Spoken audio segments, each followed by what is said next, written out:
یہ بات ہمیشہ یاد رکھیں، لوگ تقریروں سے، بیانات سے، باتوں سے متاثر نہیں ہوتے، لوگ کردار سے متاثر ہوتے ہیں، اخلاق سے متاثر ہوتے ہیں۔ یہ بھی ایک ویڈیو وائرل ہوئی ہے، آپ نے دیکھی ہوگی، وہ ایک امام مراکش کے، وہ نماز پڑھا رہے ہیں، ایک بلی آ کے چڑھ گئی، وہ کافی دیر اس کے کندھے پہ بیٹھی رہی، پھر اتر کے چلی گئی۔ CNN نے یہ ویڈیو لگائی ہے اپنے چینل پر، فیس بک پر اور یوٹیوب وغیرہ پر۔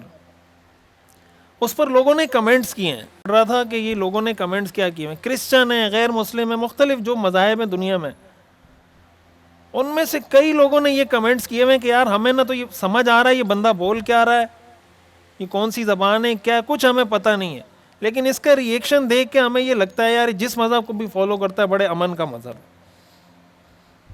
چھوٹی سی بات، یہ مطلب ایک چھوٹی سی بات ہے، بلی آئی یہاں چڑھی اور اتر کے چلی گئی، کتنے لوگوں کے لیے اسلام کا ذریعہ بن گیا وہ آدمی۔ وہ آدمی اگر 50 تقریریں کرتا نا، میں کہتا ہوں ساری زندگی تقریریں کرتا، تو شاید اتنے لوگوں کو اسلام سے انسپائر نہیں کر سکتا تھا جتنے اپنے اس ایک عمل سے اس نے لوگوں کو انسپائر کیا۔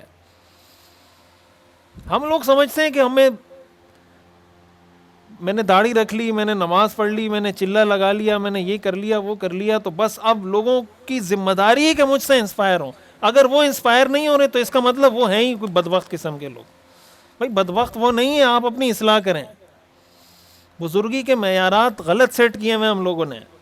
مفتی محمود اشرف صاحب رحمۃ اللہ علیہ ہمارے استاد محترم وہ فرمایا کرتے تھے کہ جب آپ لوگ 2-3 دن تہجد پڑھ کے معاشرے کے لیے ایک عذاب بن جاتے ہیں نا، مولوی صاحب ایسے تہجد سے نہ پڑھنا ہی بہتر ہے۔